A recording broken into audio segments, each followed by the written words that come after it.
Honorable Kwame Asarobin, do not have Bonumrani A plus MP for Goma Central. Memoache. Ejo bra. Na boko die.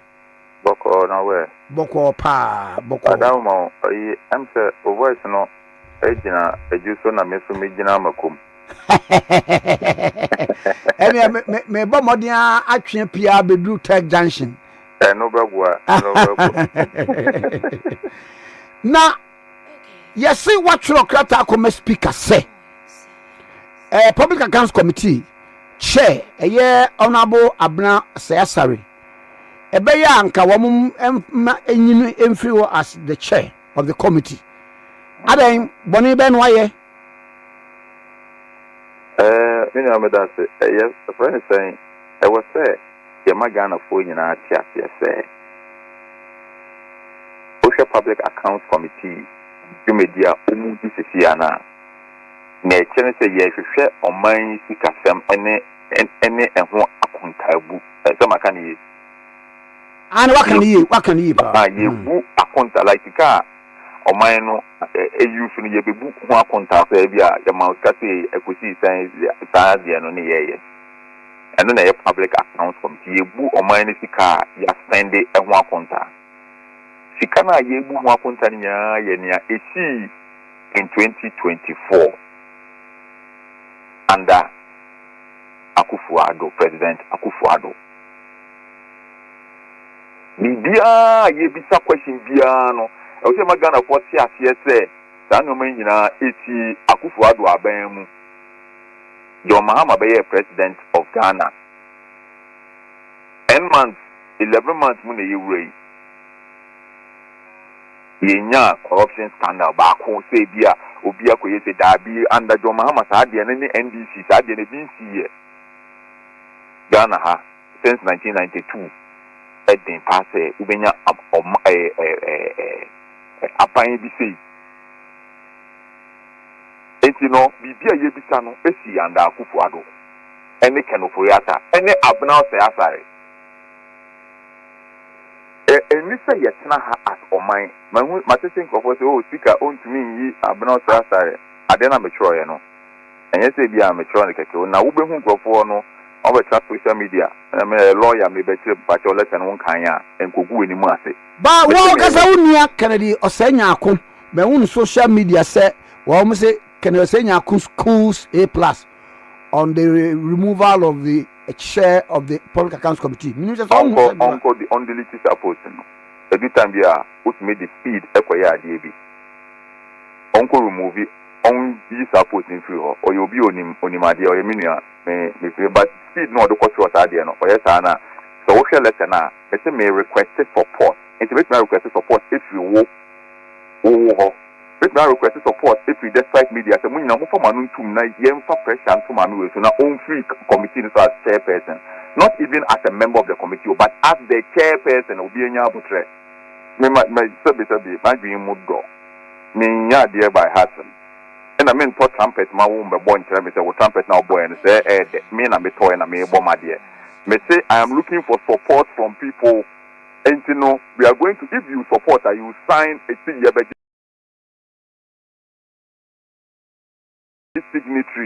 signatures.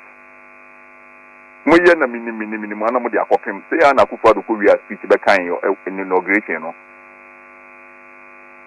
okowia speech be speech o kan 2017 inauguration na ene dia so ayi ba ko na yi no line ba ko pe won bebre ya wo de yan call issue we so esa ye be chewa o ja se enti no me si mi hia support so no Kennedy o say nya akona nkasa kra mi hia ono so ne support me process would give tum so be support here me assign the signature say ye hia say enti say me petition obi say yam amobi me si mi hia support ono Kennedy o say nya akona kra me be ye letter ma ono say mi hia ono aso support ye enti no say ye de nya ne the whole media Ghana media nya say the NPP for enyi Abena asare as the chairperson of the Public Accounts Committee. NPP ni be among media so won't it put pressure on them to act. And so we are seeking support. It's very simple, bro. Focus support. We are seeking support. And bro,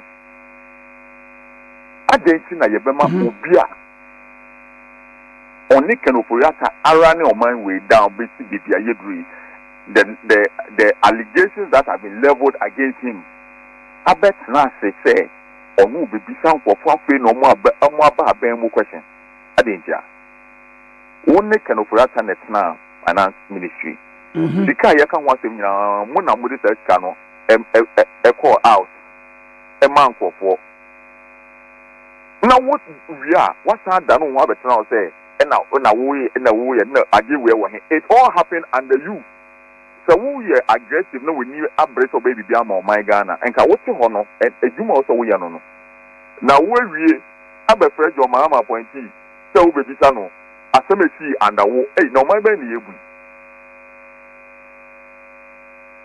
but sir or yen juma as chair of the committee it is support say yen san ade na ye no obi ntumi na finance ministry as deputy finance minister now 10 months after leaving office no embe projection on say yeah the whole Ghana me na me bu akonta papa me na me what finance ministry no ma akonta bu obi beka say you no wan share no de no call as chair of the committee ebia enti na me pa chere say obehwa me petition minority in parliament minority caucus enti ade na me enti kan just say na catch am say my petition minority no say na what say yeah if we they see that say I was a minority for and a public accounts committee a chair public accounts committee obi to say Kweku Annan Kweku Annan I didn't know Kweku Annan we need to Kweku Annan can occur or can minority for no Kweku Annan can be a chairperson of the public accounts committee or still holding in a no be because and yet or can say Mata, we also and no more time Kweku Annan put it on record. It is all the Kweku Annan the chairperson of the public accounts committee. You cannot use Ken Ofori Atta's deputy as the chair on what could not say a word. A number of questions to make Adigya with the number. So or no, Asante does not have the moral right to question anybody about Ghana system in this country. As I say, would the Kwame Plus about a Omeya advert against NPP?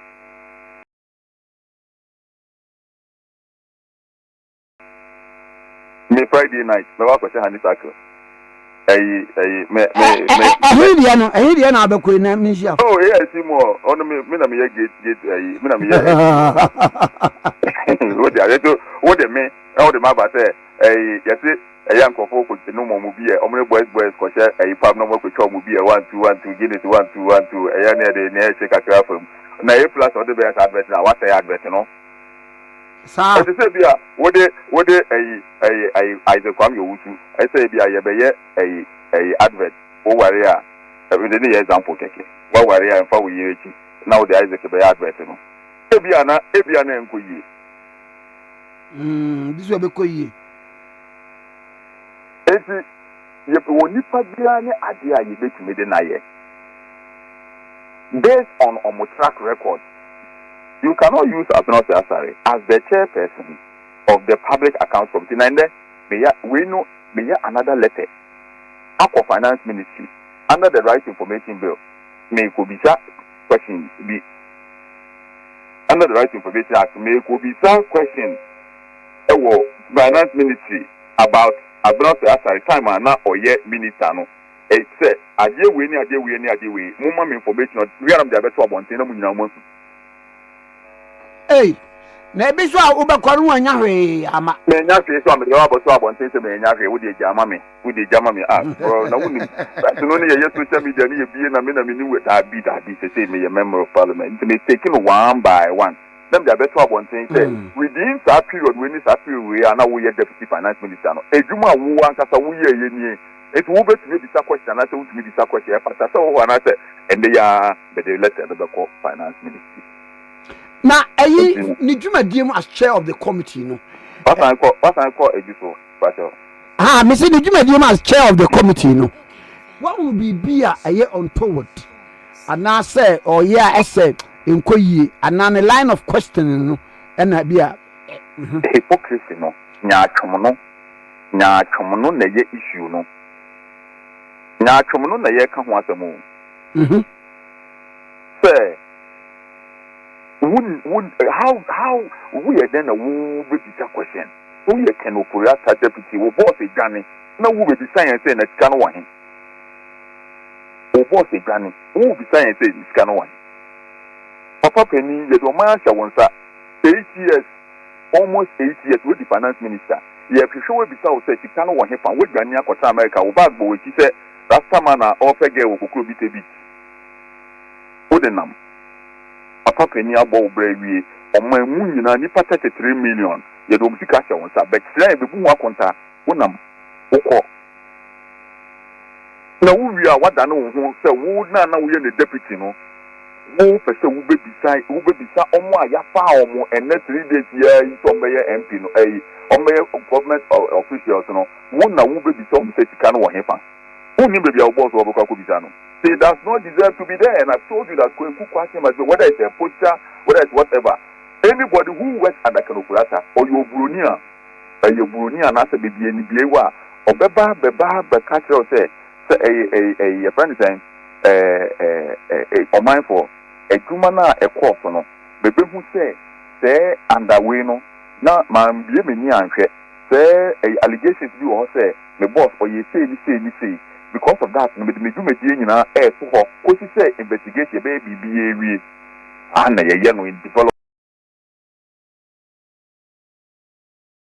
country. Oh, they are what the better be this question will be or no, but up in our bed, you won't with the 8 years no. Then happen and there will not be this question. As some way, it's a year request, it's a request, no, and yet on open a year request, so and you speak up to my copy a lot of people, and the media must tell Ghanaians say, Adiwe, and you say a man of course, all of you must speak. Okay. I don't mommy now, so I mean, you say, I'm Pamfama. Now, Mammy Radie, Abena by ye near my wood one, if I have one duo, where discovery and a pay crying common all African games. Scar, almost spending with more. President Mahama say, woman, your forensic audit $240 million.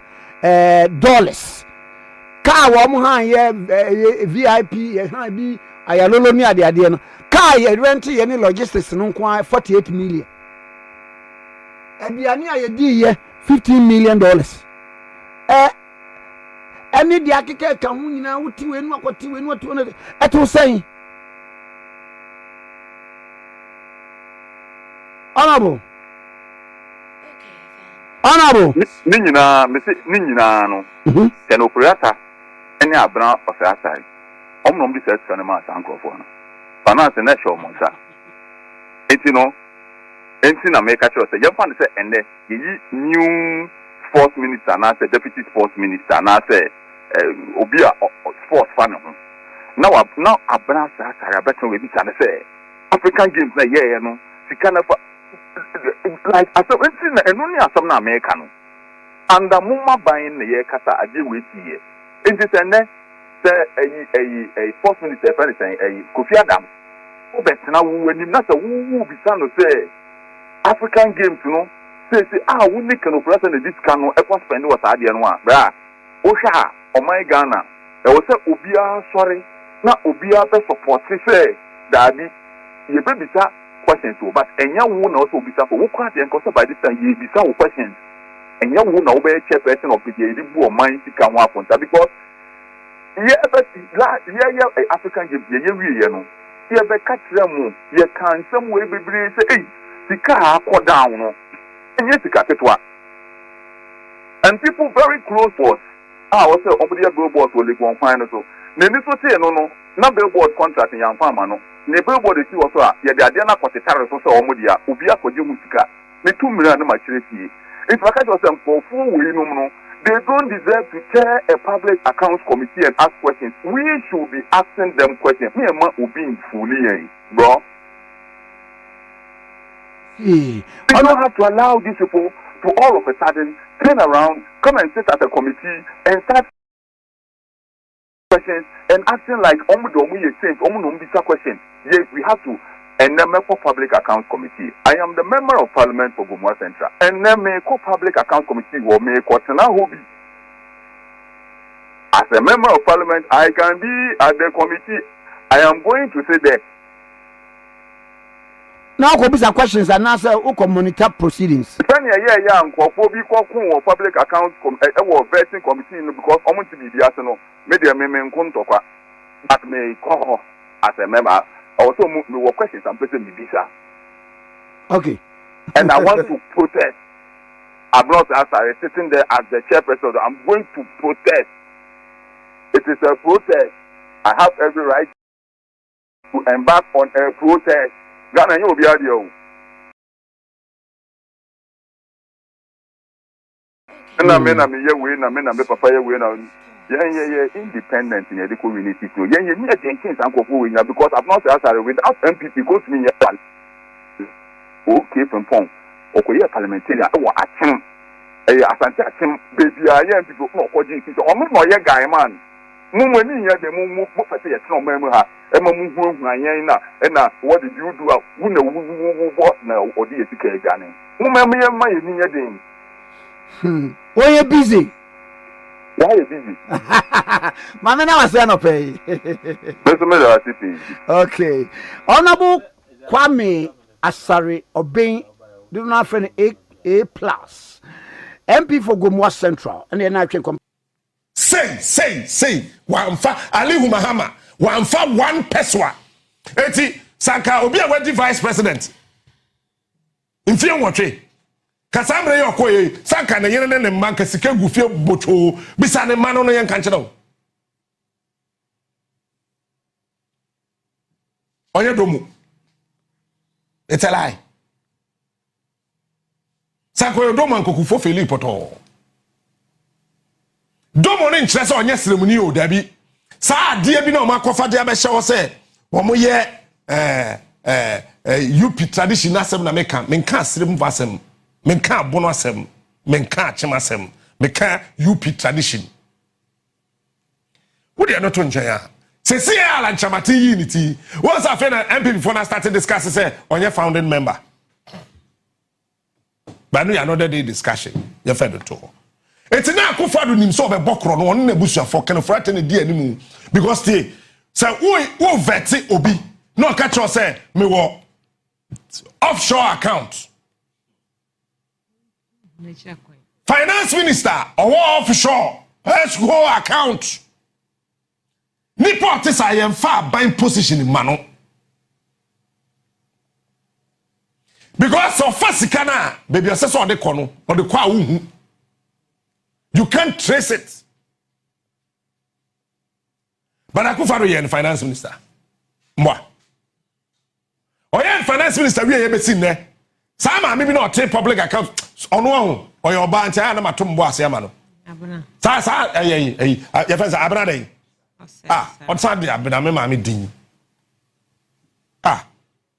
Wo mami we wo Abena asare. And then wo wanya no question obi na mo refi say DVL we dey tell na near DVL papa so we betwa no contract me nam kan mo friend mra sama me se me bo metra we twa contract nim enti ni bo afu say DVL papa na ba betwa contract nim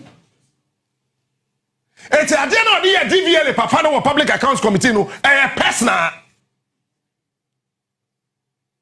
Because Ghana ha yemfa say name and register car. And be any chrome ha ya tro ma me no MP on show me one law wo chrome ha kire say you to me to say name and license your personalized licenses wo no pa na wo di ni ko any book bi am title na wo ho no enye say name registration ma me no nim de oye woman the contract ma company bi me modin na me twem mo yi omuti because we no mpani for no ba ko aka sam person mo yi omuti ba but the document they be ha next week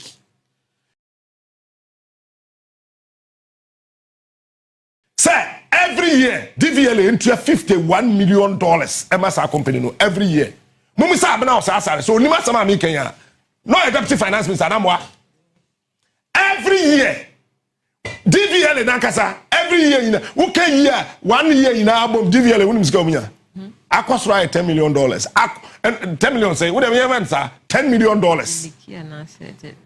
na obi a 1 whole year or generated $10 million now was me aban akosai contract on the finance ministry na sign contract say road worthy cars e wo Ghana ha enu 2 million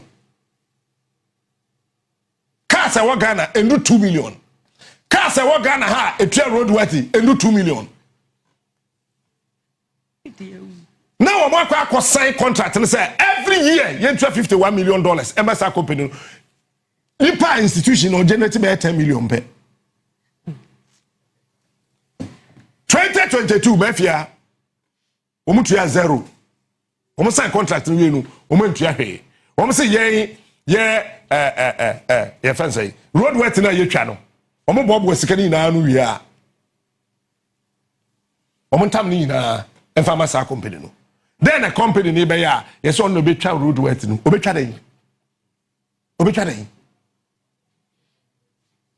na mo akasa NPP for no Dabi me pese me kan NPP UP for na mobile no I am pay UP no because NPP is different some UP for ya mbaya na Akufo Addo dan mu na mobile no na road work ni etwa no he Akufo Addo Mercedes Benz no road work no when try Mahamadu time okwa ni entwa ma no eno kwa ma no protocol because our GT me mbo na ka no ma no now the contract number 2022 0 2023 0 2024 0 ya two abani we na omulusu ye na omotroto was a DVL boss na wo na obekọ no ontua ka no wa abra munim very well say DVL boss not to no oni capre wo DVL account all the betua because Ken Ofori Atta nankasa kan say ya digiska wo DVL a road work you for 85% enkoto road fund mi emfa nya Ghana kwan ekoto super hew no ma mene o ma tama ready me be kan OSP asemo me kan short you have 80 or koshia DVL papa de say Julius na ni abri na nya hwe ye twa contract bi 2022 wo mo ntua now say aban for Frabanti 2025 for maba or say omunkotua $102 million emas a new company no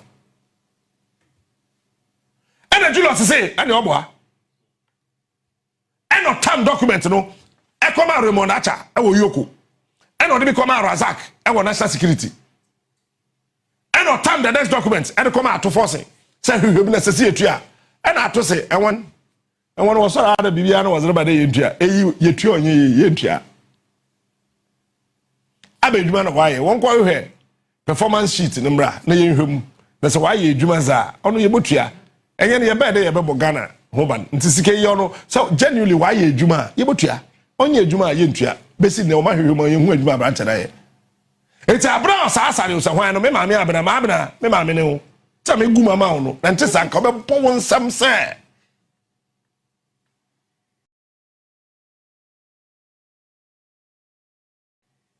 Abena da so ntama I say you know and mafia pimpin njo share no ho no na ya asem back to the story na do nim so be bokro no on the bush for no munim so mu be wia yen into strategy they say yempo bi fancy ho a yen ye free amammu oni mu a ono be frustrate aban na obeba foforo no e wontumi anchi ye nipa bia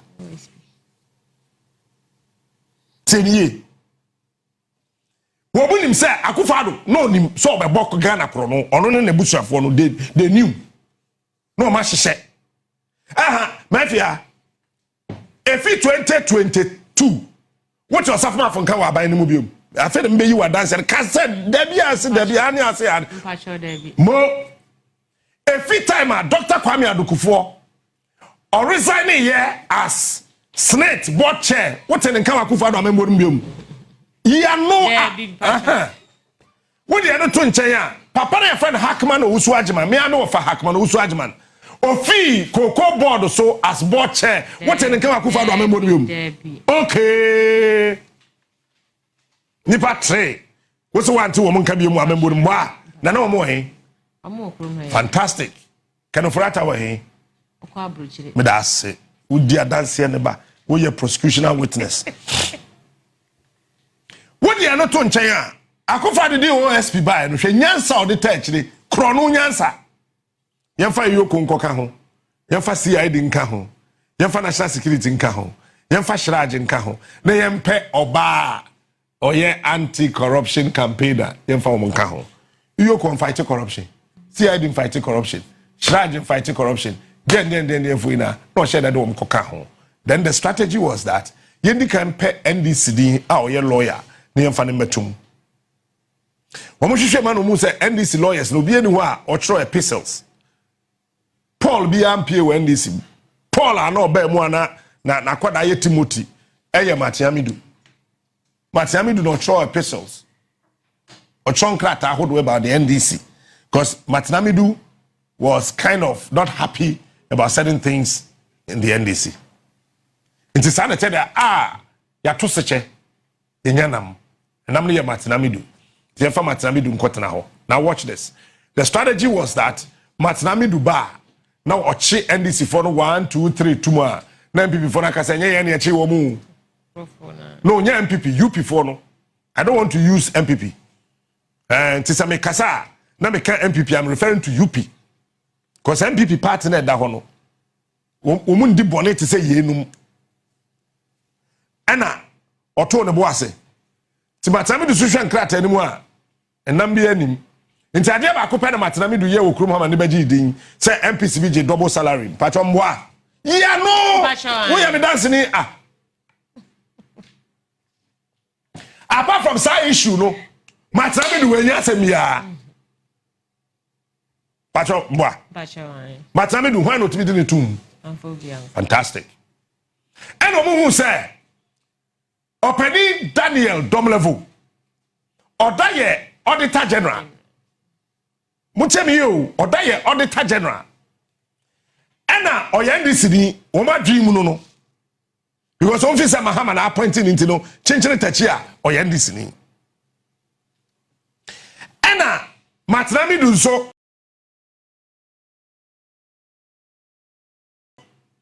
a special prosecutor ono de oye known NDC and afei Openi Daniel Domlevo started say or ye auditing NPP for now eniema na draft report no they call Jubilee House no mka say akoy yenya na ye jani kitwe bi obesaya amemu no enti sa na tede ye mpe kwati kwa bi ni yenyi no enti den na de ne befa so yen kasa ne time asoso on retirement enti obi at that time we dey 58 years no yes we dey 60 pacho meboa we are no see na chese ma dance ni no ena wo pam Daniel Domlevo Didi enti na wo cabinet wo Fred Daniel Domlevo DDT so a poisonous one Fred Domlevo and then make actually o ye from DDT and before from DDT Shum and you do one to go no be a wedding 58 in any case wedding 60 crowd at the time as no call no compare audit service board chair which will be a wedding 79 years Jeho says 60 when you need 79 there after wedding 12 years more to almost share one said I didn't quite consider I say a penny pafofro no besha Matinamidu anai and a Ken Ofori Atta and a gabby otchere kofa kisi Gyamfi by and Akufo Addo appointed no because Akufo Addo already salad no we not salad na good table no so a onya djuma bia nti de bia document e da ba na good table no so bebre eti wo mutwa sa picture no beto abonten say na Addo document good table so bebre onya hwe onya djuma pa no oboa wo de kwa put it out to go and come back. Give it another 2 weeks. Let me go into the document and sign. Internet documents will be good tables. No, on your focal. No, on your juba. he enti krata no sum ho even they no make us picture ko masa sesa bi kan ho e ban say na ni na ye brown envelope 98% of krata no masa good table no so na ye brown envelope onye he oti onye he gabby otchere darko Asante Bediatuo ene Ken Ofori Atta na ebu Ghana edu baby na adu nua no ma akura no ompa mo Jubilee House bisa mo samwa mami ya 2016 ye na adu documentary na ni abre e kan nua be man hwase bedu baby kura no mo ina na ya stop them from going to Jubilee House omo kura omo bufu ye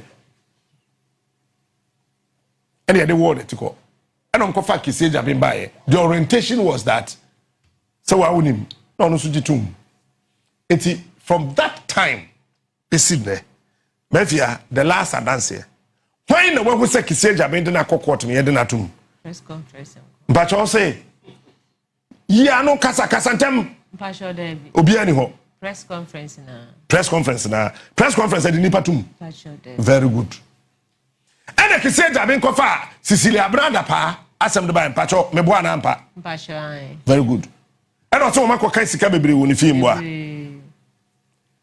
Akufo Addo hu se abrante no wan hwe onu so jana obe ha adwen kakra na friend ye so no hwe am ketwa bi no mdom kokro motisi so ye mi abakom se for kwase so come on kona ko ye demand ye ka kire ono ho na obetu ankwa no ma no ho na oba ye ankwa no ma me de me kra ba for de o me ye ne ametimi bia me mbere so ana mi ko mba odo me bo ana fantastic Obatu ankwa no ma wie ye pe na Akufo Addo class is le branda pa mbacho mbo na super tie ni mu o clear no come on enti Kisi Agyapong ye de ba so frustrating NPP NDC aban we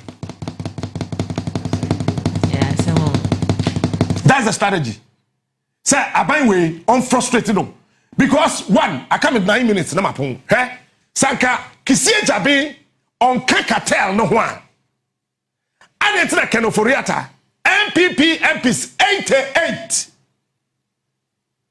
asare tia wawa baimu finance minister enumerate eniema hodo mu fi se papa na ya essay aban no onu ankasa Kisi Agyapong no o investigate Ken Ofori Atta busansa den tesa ankrata number abonten Kisi copies wa abonten maybe you don't know no kind of totromie. I didn't one chicken for Atta. Yes, so all the powers in this country to arrest whoever. Say Kisi Agyapong or per se or fight corruption. Other than that time, one chicken for Atta.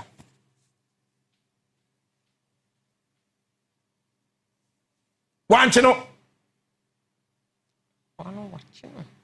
And because Office of the Special Prosecutor. Akufo Addo de ba say aban bi obeba onu achi no sa office no frustrate sa aban no na wantimi anche ni nipa bi owi asika bi antum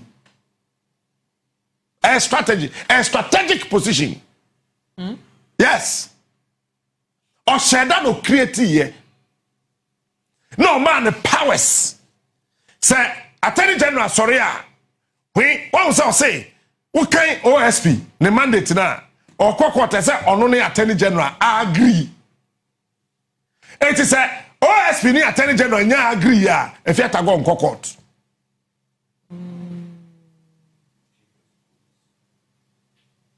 That is the strategy.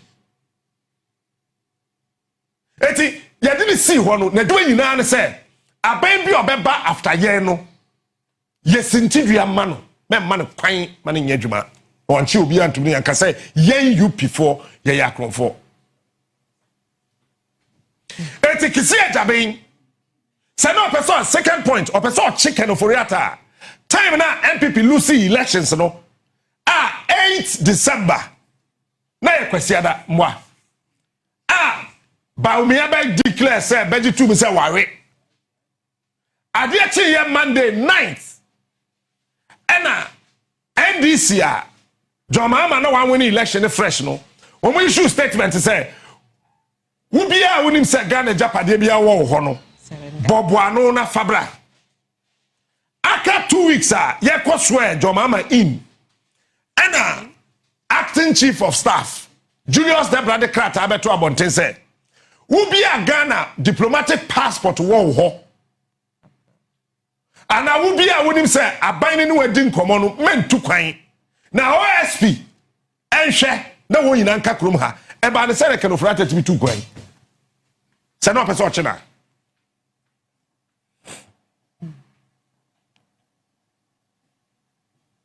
it is special prosecutor no ya you before na mfa mba for hwe wo me de ba sa aban bi obaba bia no mbu da bam enti hwe me ka to sa aban we timi de emra ne ko parliament say yenda ne no say ye nye galamsey yentu gold e wo kwan mu bi wa na magie di say me hu say me wo fa Emmanuel Amakofibo a akole wo parliament nti afi de magie di 45%. 80 office of the special prosecutor John me catch your plane me minim Ghana chair ba we ye penny chair me catch your plane and your plane fan say office of the special prosecutor no that si ho na ki say jabe that ho a be bregu asama mba ya mbeka ina no masama mde ba yi na ni office of the special prosecutor no say e that si ho a John Mahame wo be bregu wo di wani be si Kwabena dubu ahenso enkosi aga because between ye na no obi a say issue say national security issue Kwabena dubu ahen wanya hwe because Attorney General na mu no be catch Ghana for na say wasi dan wakoto dan 27 and then 27 no Attorney General de Kwabena dubu ahen e kokota charge na nka ho nje dan 27 na way Attorney General say okase okoto cyber security machine bi aba na cyber security machine no emai cyber security machine so aba e national security for ye use e order that. And let me announce this company na womo Israel na womo na ton sa de na ma no officially mature womo but womo reply womo de ma me say yemfa to letterhead so proper no womo me details of everything all the transactions I call so it's me we are no makosu akere me yecha no they are to letterhead so they are sending my company and say womo ma yen say machine there buy say amba ne bo any ade yi na ye de aka ho office of the special prosecutor Odo Bema Ben send no messages Sammy for don't want it that's it nja kwa what what's the do never call late table number D okay that's it Mr. That's it office of the special prosecutor John Mahama say woman sa office net na ho a de akanyina agiegu de akanyina no agiegu de akanyina ebejegu aje wo de takashe fam takashe no so emfa if you say yeah Akufo Addo said that create sa office they say and frustrate aban bia baba bia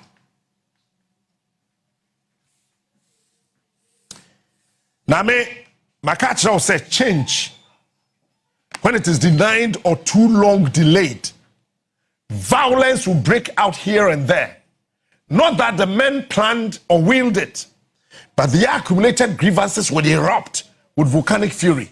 There's a day coming. Look, there's a day coming. I mean, static some way a chat from Adom. There's a day coming. The Ghanaian will run away from this country. I swear. Write today's date down. Today is 3rd November. There's a day coming. You will run away from this country. I swear. We will deal with you mercilessly to a certain point that nobody can come from anywhere to tell us to stop. We will deal with you. Because listen, about the saying that Ghana, mind to say Ghana, we don't produce anything as a state. Thanks for watching. Like and share the video. You can also drop your comment. Please don't forget to subscribe. Click on the bell to turn on the notification.